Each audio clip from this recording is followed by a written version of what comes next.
Clay, what's happening? Good to see you. Thanks for having me. Not a lot. I'm out here in sunny Chicago, Illinois. It's not Philly, but it's a good city, and just enjoying this day. I kind of want to start backwards with you. When you end up on The Bachelor and The Bachelorette, are your teammates giving you a hard time about it? Texting you, giving you, busting your chops, hey, pretty boy, things like that? Or are they completely just sucked into the excitement of it? Oh man, I caught a lot of grief. I'll be honest. After all the guys, old teammates, some of them I haven't even heard from in forever. I'd have to look back through my phone text messages to see everybody that said something. But I'm like, man, maybe I shouldn't do this, because when the news broke I was going to go on the show, I got so many texts and just guys giving me a hard time. But honestly, most people were supportive and like, oh, cool, this could be a good opportunity. Some stuff could come from it for you. They're excited for me. Even some old coaches, hit me up, and it was an interesting time. It was so random and out of nowhere that I decided to do it. But it was pretty funny just to see the reaction, the guys, the friends, the coaches, and everybody in the whole NFL world, and how they responded to it, though. So what are you getting from some coaches? What were you getting for some players that were giving you a hard time? Do any that stick out at the top of your mind? I remember Brian Dable. He's now the head coach of the Giants. He was my tight end coach in New England when I was in New England for a little bit in 2016, and literally right after the news broke, it's like, wow, man, so you're getting married. And I just started laughing. He's like, oh, well, all I got to say is you better effing win. You're an NFL guy, you're a tight end. And I'm like, I got you, Dave. So I'm going to go give it my best shot. But just stuff like that, Dan Campbell he's the Lions coach now, is my old tight end coach in New Orleans. So you're turning into an actor now, huh? I'm like, no, I'm not an actor. It's a TV show, coach. Just some funny things. And the players obviously thought it was hysterical. A lot of my old teammates, but it was a cool experience. And it was just a funny blend that with, the NFL and the Bachelorette. You grew up in a small town outside Chicago and Illinois. And so you ever thinking at any point growing up that I want to be in acting, or I'm going to maybe fall in love on reality TV? Or is that just the furthest thing from your mind at any point? No, never ever thought I wanted to be in acting, and I still don't. It was a random thing. It was in the middle of the off season. I figured I only had a couple years left of football, and I was open. I was single. I was open to doing it. A buddy of mine had went out for the Bachelor a couple years before, and he ran into a casting agent. He didn't make it, obviously. And she's like, hey, do you want to come back on the show? Come back out and try out and, cast for the show. And he's like, no, but I got a couple of friends you might like. So we started showing her pictures of some of our friends. And she's like, oh, who's this guy? I like him. He's like, oh, actually, that's my buddy Clay, but he plays football, so I doubt he would do it. Like, no, we'll work with them. Like, we'll make sure that, we've had football players before. I don't think they ever have, but they have, but not active guy. So they call me and back and forth, and finally I'm like, okay, whatever, maybe I'll try this out. I've seen guys like Jesse Palmer. He went from playing football to being an ESPN college football host. Jordan Rodgers, Aaron Rodgers' brother, did something similar. He's a SEC or a college football host on ESPN. I'm like, okay, maybe something cool could come from this if I do that. So that was kind of my thought process. Maybe I'll get married. Maybe something cool could come from it. Yeah. Hold on one second. So growing up in a small town, was the idea always, hey, I want to be an NFL player? I mean, that road is, of course, not easy either. It's this dream fantasy world. I'm sure you're an amazing athlete, but I also read that, okay, you don't have a scholarship offer out of high school, right? Yeah. No, I grew up in a really small town. It's called Dwight, Illinois. I graduated with 65 kids. Me and my brother were, it was a very small town, it's a farming community. Me and my brother were actually only two minorities in the whole town. We had to co-op. We actually had to bring three schools together to form one football team. So we're talking in the middle of the sticks, 3,000 people in the whole town, graduating with 60 kids here. But I was always a good athlete and always loved sports, excuse me. And just kept improving, kept getting better. And then, finally my brother got a scholarship to play football at Missouri State. I was more of a basketball player and I was getting looks for schools to go to basketball because of the AAU circuit. You're not getting noticed in high school because your school's so small.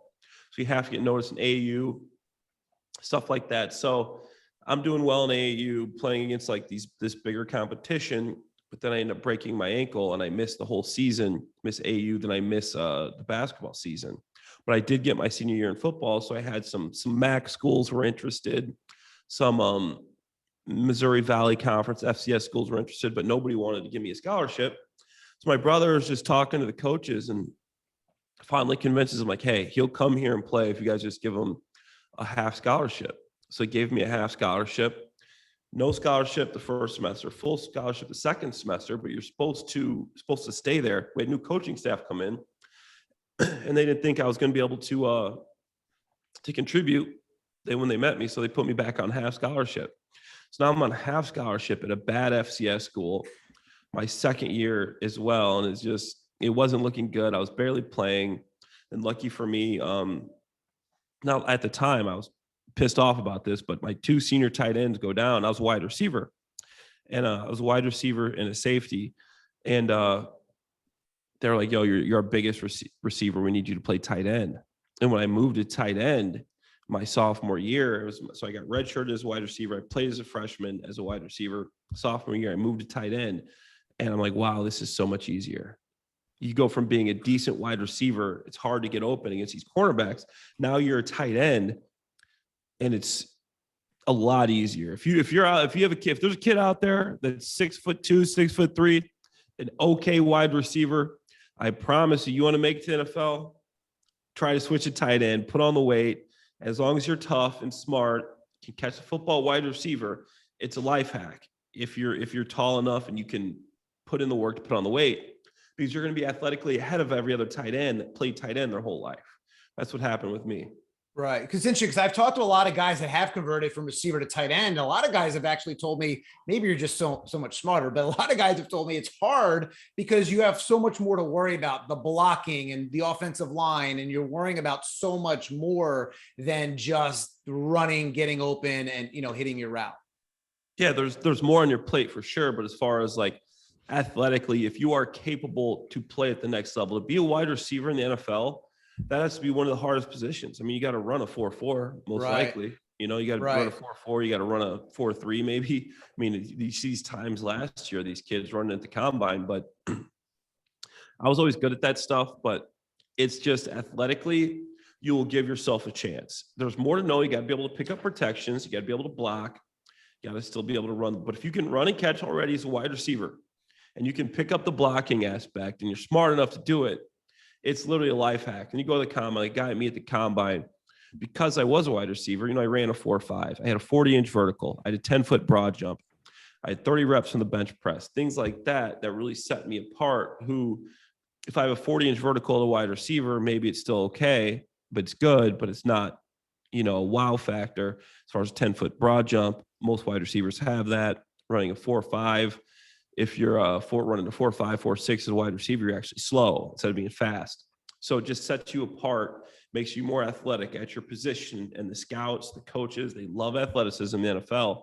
So for me, blessing this guy, the guy got hurt. I almost transferred because I was pissed off. I don't want to play wide receiver or tight end. I want to play wide receiver. But looking back, if that doesn't happen, I never played in the NFL for 9 years. Yeah, and so you probably at a lot of points from high school to college going, I don't know if this NFL thing is going to happen. Then you get drafted by the Eagles. Is there a moment where you just go, wow, just a few years ago, I'm hurt. I have no scholarship offers. I'm dead in the water here. Do you have a moment you're like, wow, like I can't believe I'm in this room, or I can't believe I'm on this field or at this stadium? What is that moment for you? Honestly, draft day for me was very surreal.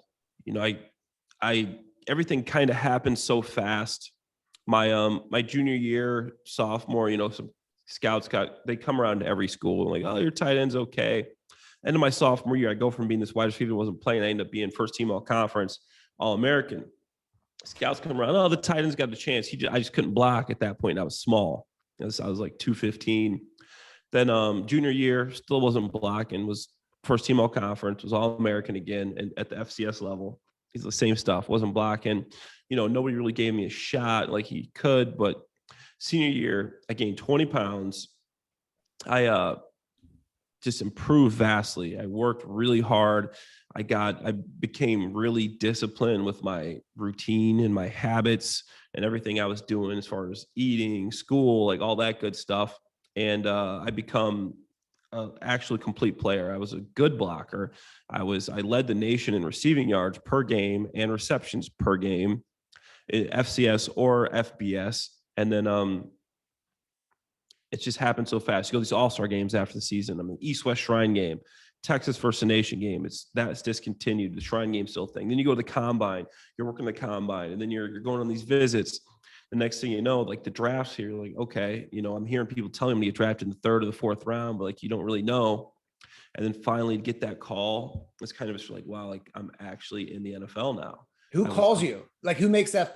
Was it Andy Reid at the time? Andy Reid. Andy Reid's on the, you get a call and it's Coach Reid. Hey, Coach Reid, his voice kind of raspy. This is Andy Reid, the Philadelphia Eagles. We're going to take you here in the 4th, 125. We go. Appreciate it, Coach. Looking forward to it. And do you think for a second it's like the wrong number, or like this guy's it's like a prank call? Like what at that moment, or no? Or is it like, all right, this is, I'm sure Andy Reid's name doesn't come up in your phone. No, it doesn't. Excuse me. Bless you. Allergies out here in Chicago, man. I tell you what. Take some Claritin. Little Claritin. Yeah. It was a little because you got your phone next to you, and I had a couple people call with rain. I'm like, why are these people calling me right now? Like, it's draft day. You can't call me. And then to finally get the call again, I'm like, okay, it's probably nothing. And then you hear the voice, hey Clay. I'm like, I know this voice because I was a big NFL fan. It's Andy Reid. I'm like, wow, this is crazy. Like, we're going to draft you. And then I got, my dad, my brother, everybody's in the room. They're like, is it happening? And I'm like, yeah, it's going, and I'm trying to like stay calm and talk to him. And then he puts me on the phone with Marty Mornhinweg, our offensive coordinator. I talked to him a bit. He puts me on the phone with our tight end coach at the time, talked to him a little bit. And then you see it flash on the TV, Clay Harbor, 4th round, tight end of Philadelphia Eagles. And at that time, I was a little disappointed because there had been like 11 or 12 tight ends taken before me. And I'm like, okay, I'm better than these guys. I played with them in the All-Star games and stuff. And I was a little bit, but I was excited to prove myself and to do all that. But it was a very surreal moment. And that's when I kind of look back and like, wow, dude, I'm from this town. I barely was playing in college until all these things happened in this specific way. And now I'm here getting an opportunity to play with the Philadelphia Eagles and Andy Reid, Michael Vick, Deshaun Jackson, LaShawn McCoy, like all these guys I've always looked up to and liked. Yeah, no, it's crazy. And a lot of guys use the littlest, smallest thing as motivation. I read DK Metcalf years ago was upset the Eagles didn't draft him and they passed him. And so they'll find the littlest, smallest thing. I mean, you grew up Chicago area. Michael Jordan would use the most ridiculous, smallest things as motivation. And that's what makes a lot of guys great. And whether you're drafting the 3rd round or 4th round, some guys even in the 1st round, some guys that aren't drafted, find this little thing as motivation to keep that motor going, because so many of you guys have that freak of nature athletic ability. It's the work ethic, it's the drive, it's the determination. And of course, you need that luck on your side too. Yeah, for me, you got to know your why. To me, it comes like, okay, why are you doing something? What is your reason behind it? Because you're going to need that to get you up for these training camps, to get you up for these practices. You're hurt, you're playing through something. Why are you doing it? And for me, I had a couple different whys, but one was to prove these people, a lot of people in my hometown weren't pulling for me. It was not like everybody was behind me. I had a good group of people here. There's a number of people that did like me, to help me become, to get to college and to graduate. There was a lot of people that didn't like me. They didn't like, it was a small, like all white community. They didn't like the fact that I was succeeding. Some of their kids weren't. So I used that, and I used the fact that I came from a very underprivileged background. I lived in a trailer with 10 other family members. That's how I grew up. I never had my Really? own I didn't. yeah. Wow. I never had my own bed until I went to college. And me and my brother always had a drive to make sure that we could change our family situation around. And for me, that was a thing. I'd be in the middle of a training camp hurting, and I'd always say, "Hey, your mom, you got to do this for your mom. I'd be on a kickoff return. I know I got to block the 5, this big linebacker coming downhill. And I always say, you got to do this. Your mom needs a house. Your mom needs a car.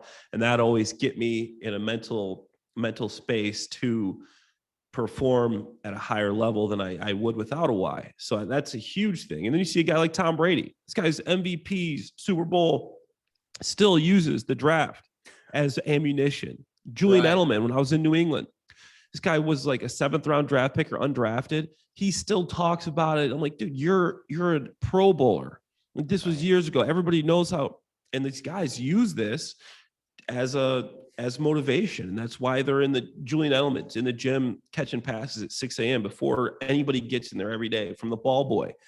Tom Brady studying first row every time in practice, running these practice like he's still got something to prove, because he still sees himself as this guy that got passed over by all these teams Right. and all these scouts. And that's how he stays so motivated. Yeah, in a way, it's almost a good thing. I mean, I see a lot of guys that, the first overall pick. You see it more in the NBA than you do in the NFL. It seems like the NFL guys are a little more humbled, but you do see it in professional sports.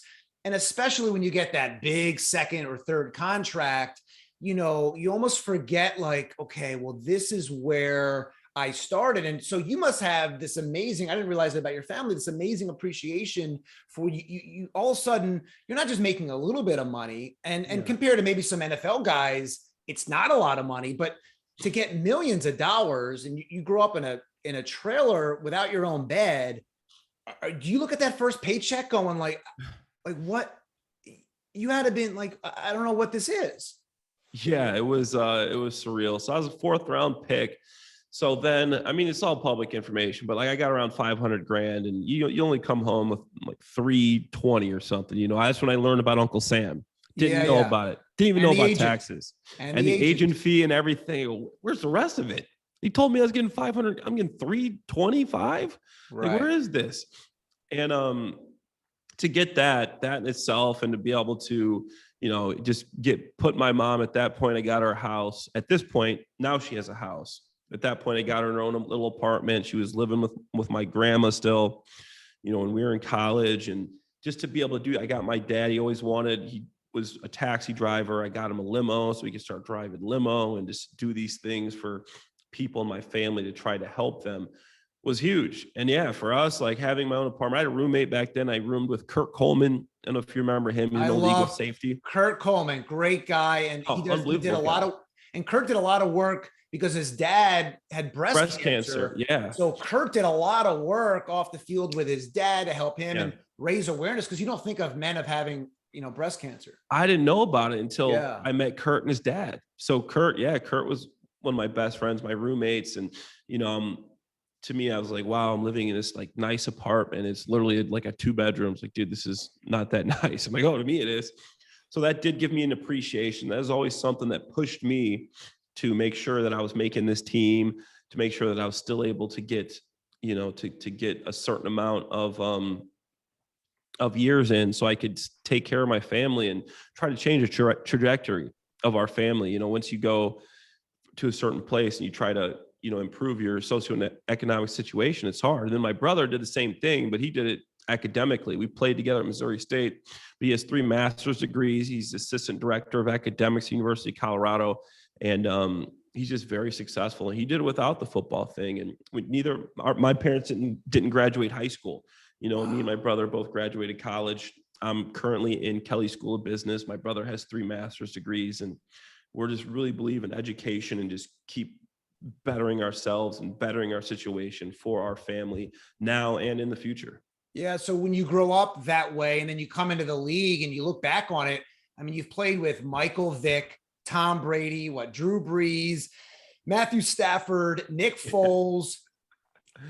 Are you just going like, what? like that's insane. That's an insane list of quarterbacks you have caught passes from. Yeah, no, it was unfortunately I didn't catch passes from all of them, but Okay. to me it helped me. First things it helped me to do is coming from that background is a lot of guys, they're go to big schools or, our scholarship checks at Missouri were like $400 a month, right? So I know what it is to save a dollar. So I never overspent. I was able to invest and save and do things. I see these guys buying these things.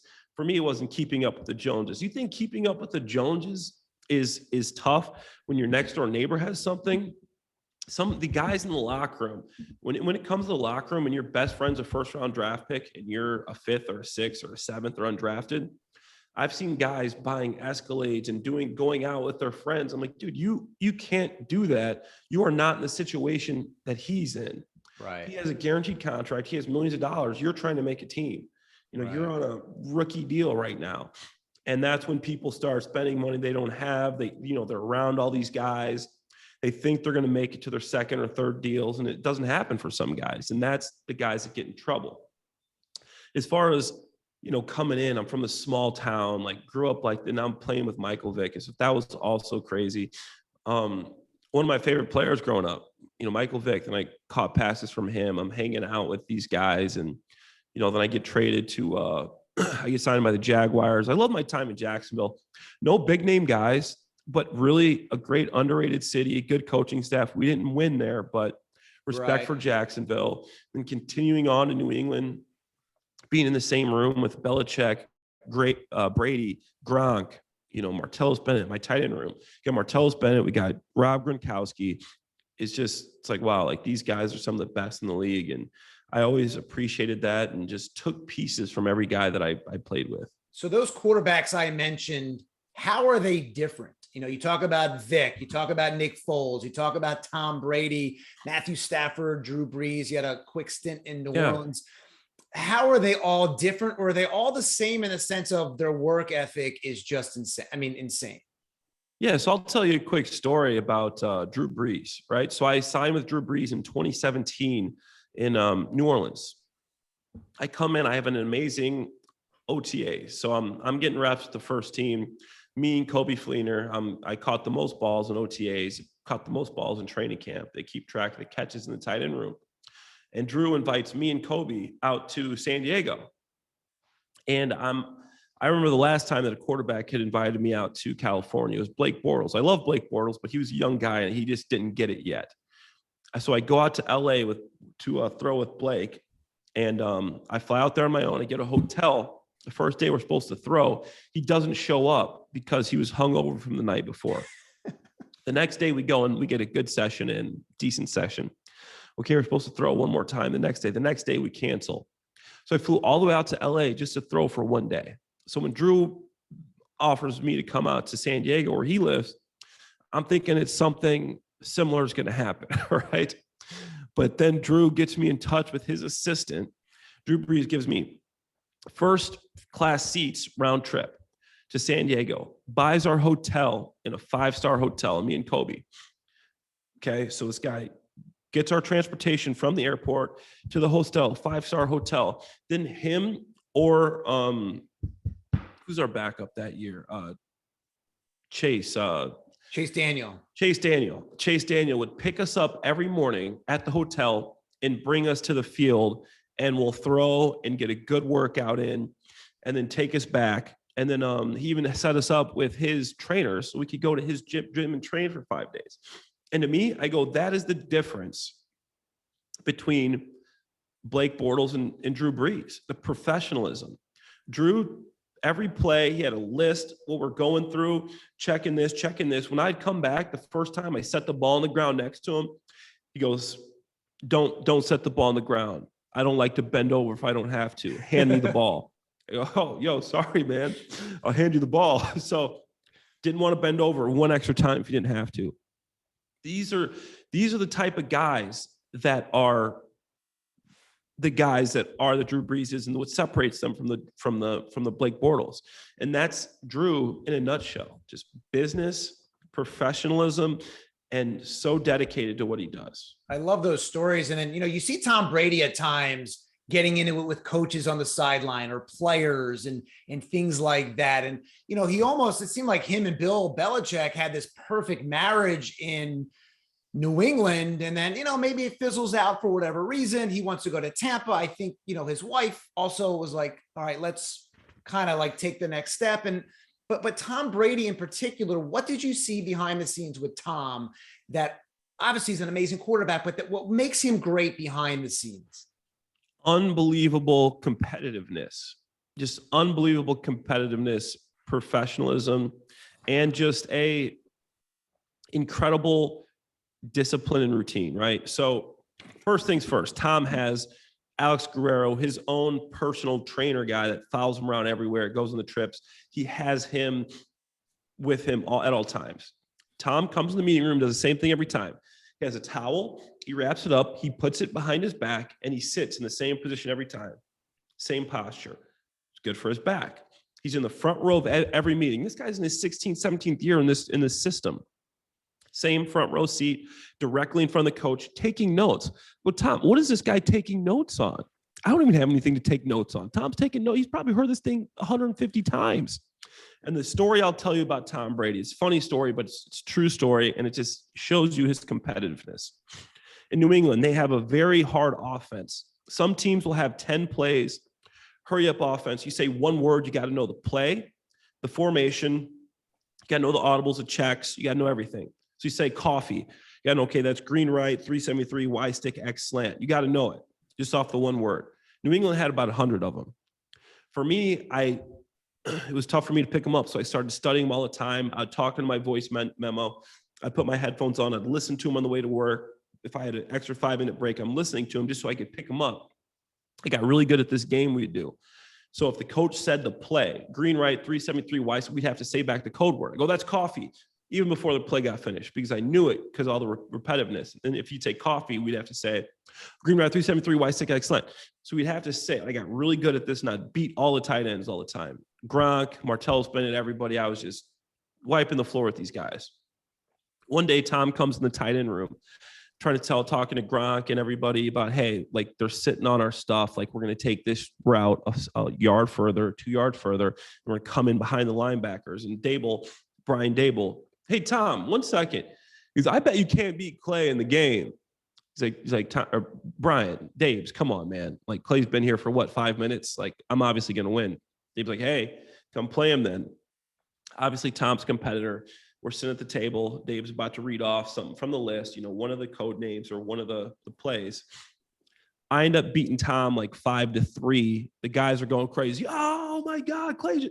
And Tom says a few choice words. He's actually mad. I'm like, is he serious? Slams the door and leaves. I'm like, Dable, is he really? He's like, yeah, man, it's Tom. He's not happy about it. Next day, we're sitting in meetings, just going over stuff. I'm just sitting back, like, taking a few notes, just looking at the film. Like, yeah, don't even remember what happened yesterday. All right, Clay, motherfucker, come on, you ready? Sorry for the word, but that's what he says. We'll bleep it out. Yeah. Are you ready? Are you ready to go? I'm like, what? He's like, oh, he wants to play in the game again. He's like, let's go. Show him what's up, Clay. I'm like, okay. So Tom's not breaking a smile. I'm like kind of laughing, like, okay. He's serious. He's looking at me like, yeah, let's go. So Dable starts doing it again. So Dable starts the game again. Tom beats me 5-0, leaves the room, slams the door. That's right. I go, this guy is so competitive that this little game, he goes home. This is what he probably does.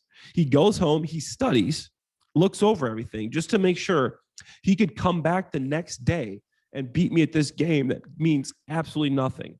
But he probably but like you probably in a sense don't want to beat him because you're like, this guy's not going to throw me the ball. Like, is he that crazy competitive that all of a sudden in the game, he's not going to, in practice, he's not going to throw me a ball? I thought it was a joke. I thought we were like having fun, but he's an ultra competitor. And that really aided him. The fact that I was able to beat him in this little game.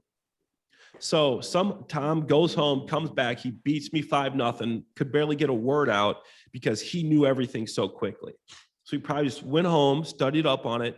I go, wow, this guy is that competitive. And then you see him in 7-on-7. We're playing 7-on-7. And they have these ball boys that hold up these like big rackets, like these tennis rackets as an offensive line. If he gets a pass batted down, he is so upset with himself. And I'm like, dude, you're the MVP and you've won 10 Super Bowls, and he's just yelling at people during 7-on-7 and OTAs. I'm like, wow, this guy treats every play, every 7-on-7, every practice like a game rep.